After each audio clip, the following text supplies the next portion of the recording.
अस्सलाम वालेकुम। मैं अक्सर एक बात कहता हूं कि जो ना पढ़ने वाले होते हैं ना, वो 6 मंथ्स की पूरी अटेम्प्ट भी पढ़ लेते हैं, सब कुछ कर लेते हैं, क्रैश भी ले लेते हैं और फिर भी फेल हो जाते हैं।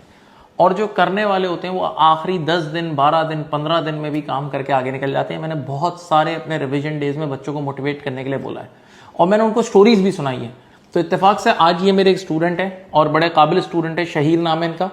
तो ये अभी मुझे यहाँ मिले, मैं नमाज पढ़ के निकला तो इनसे मेरी मुलाकात हुई, तो इन्होंने मुझे अपनी स्टोरी सुनाई। तो मैंने उसको इसी वक्त रोका, मैंने कहा देखो जो तुम्हारी स्टोरी है ना, ये रियल स्टोरी तुम दुनिया को बताओ, क्योंकि अभी ये लास्ट 10 डेज चल रहे हैं और ये एग्जाम का टाइम बहुत करीब है और बच्चे इस टाइम डरे हुए होते हैं। ये एक नेचुरल डर है। अच्छा, एसीसी का इटसेल्फ एक बहुत अच्छा स्टैंडर्ड है, तो ये दिस डर इज नेचुरल, होता ही है।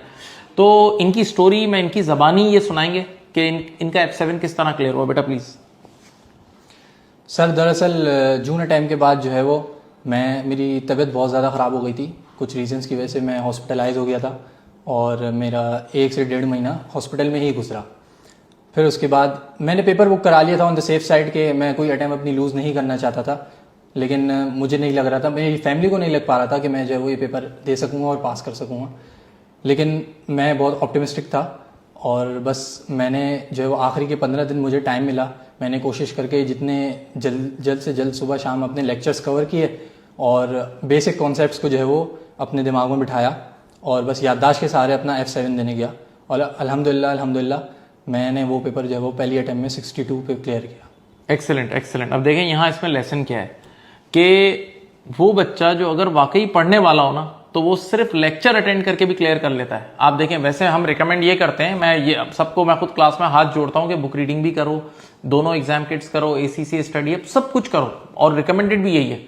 लेकिन हर अटेम्प्ट में ऐसे कितने बच्चे होते हैं बोलते हैं सिर्फ लेक्चर देख के गए और पास हो गए। और मैं आपको एक चीज बोलूं, जब मैं स्टूडेंट था ना, तो हमारे दौर में ऐसा नहीं था, इतनी रिसोर्सेज और इतनी वीडियोज और ये सब अवेलेबल नहीं थी।